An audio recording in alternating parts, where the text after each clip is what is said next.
Assalamualaikum warahmatullahi wabarakatuh. Saya Enistianti, dosen pengampu mata kuliah studi kelayakan bisnis program studi agribisnis UNB. Pada perkuliahan studi kelayakan bisnis kali ini, kita akan membahas tentang studi kelayakan bisnis dari aspek pemasaran yang meliputi kondisi pasar, faktor persaingan, dan bauran pemasaran. Apa yang disebut dengan segmentasi pasar? Ya, segmentasi pasar adalah proses membagi pasar menjadi kelompok-kelompok yang lebih kecil dan memiliki karakteristik atau kebutuhan yang serupa. Perusahaan untuk menyesuaikan produk, harga, promosi sesuai dengan kebutuhan setiap segmen pasar. Targeting atau target pasar adalah kelompok tertentu dari segmen pasar yang dipilih oleh perusahaan sebagai fokus utama dari upaya pemasaran.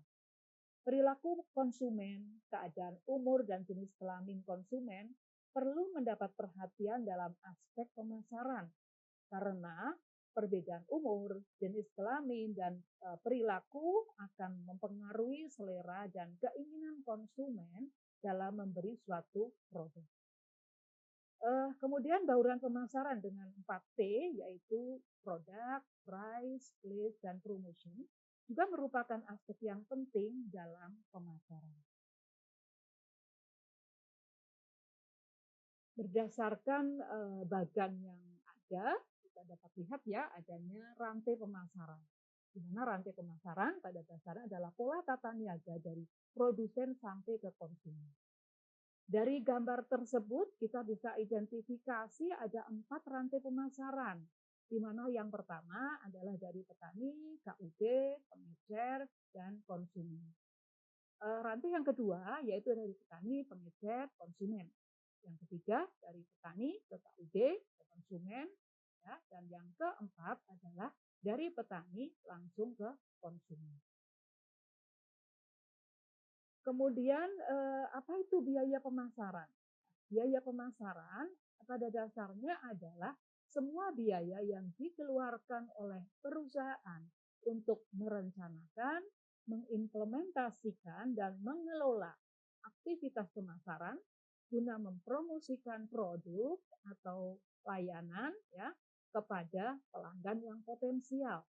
Biaya pemasaran meliputi biaya transportasi, penyimpanan, bongkar muat, penyusutan, resiko, produksi, serta penelitian dan pengembangan. Nah, bagaimana cara menentukan harga jual suatu produk? Ya, kita harus tahu biaya rata-rata tiap satu produk. Ya. Setelah itu, kemudian kita dapat menggunakan rumus ya, harga jual sama dengan biaya yang dikeluarkan tiap satu unit ya, produk itu ya dibagi dengan 1 dikurangi dengan margin keuntungan yang kita inginkan. Bisa peroleh harga jual ya, maka kita perlu menggunakan rumus tersebut ya untuk membandingkan dengan harga pesaingnya. Ya, sebagai contoh untuk penentuan harga jual, misalnya diketahui ya biaya produksi tiap unit adalah 3.000, kemudian kita menginginkan margin keuntungan 20%, maka harga jual yang kita tentukan adalah 3.000 dibagi dengan 1 dikurangi 20% atau 0,2 ya. Ketemu 3.750. Nah, ini adalah harga jual berdasarkan rumus tadi.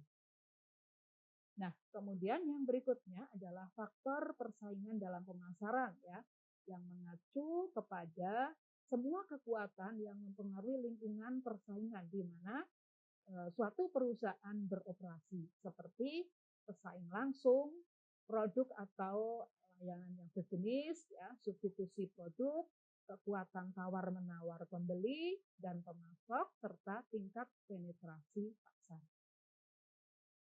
Faktor-faktor ini memiliki dampak langsung terhadap strategi pemasaran suatu perusahaan dan dapat mempengaruhi ya kinerja dan keberhasilan bisnis.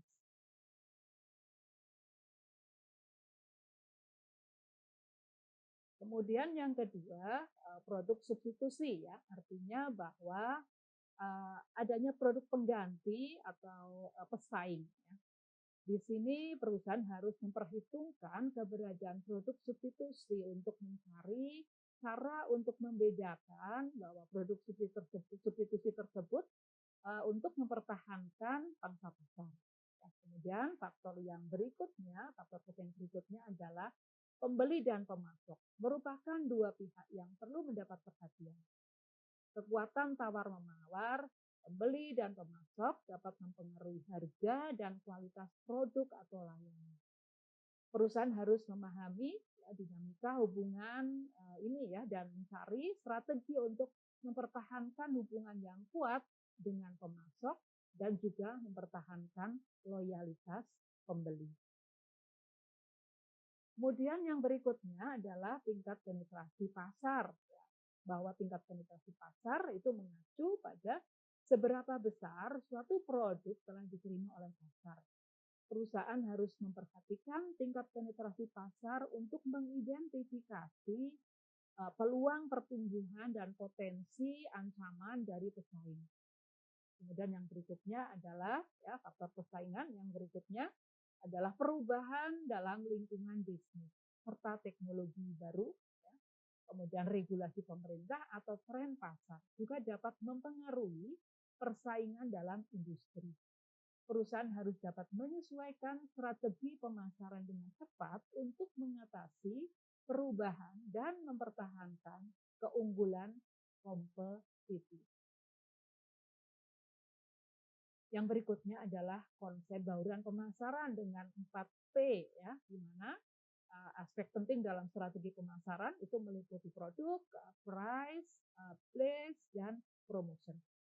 Aspek produk mencakup mutu, kemasan, pelayanan, rasa, kurna jual yang disesuaikan dengan kebutuhan konsumen. Kemudian harga tentunya juga harus disesuaikan dengan tarif konsumen yang akan kita bidik. Harga untuk konsumen yang berpenghasilan tinggi, menengah, atau bawah kemungkinan akan berbeda. Setiap usaha mempunyai karakteristik tempat disesuaikan jenis usaha dan targetnya. Dalam hal ini ya, perusahaan itu perlu bila melakukan survei ya untuk mencari tempat yang sesuai, perlu diamati potensi pasarnya, potensi permintaannya, dan prospek pengembangan wilayah di masa yang akan datang. Kemudian aspek berikutnya dalam bauran pemasaran adalah promosi. Ya, promosi dapat dilakukan secara offline maupun secara online. Promosi secara offline bisa melalui brosur, leaflet, iklan koran, ya, mengikuti pameran-pameran. Produk yang bagus pun bisa menjadi bentuk promosi ya, dari mulut ke mulut jika produk kita itu memang disukai oleh konsumen. Promosi secara online bisa melalui marketplace, ya, misalnya Shopee, Tokopedia, atau melalui media sosial, Facebook, Instagram. Promosi harus dilakukan secara kontinu supaya memberikan efek kontinuitas terhadap produk.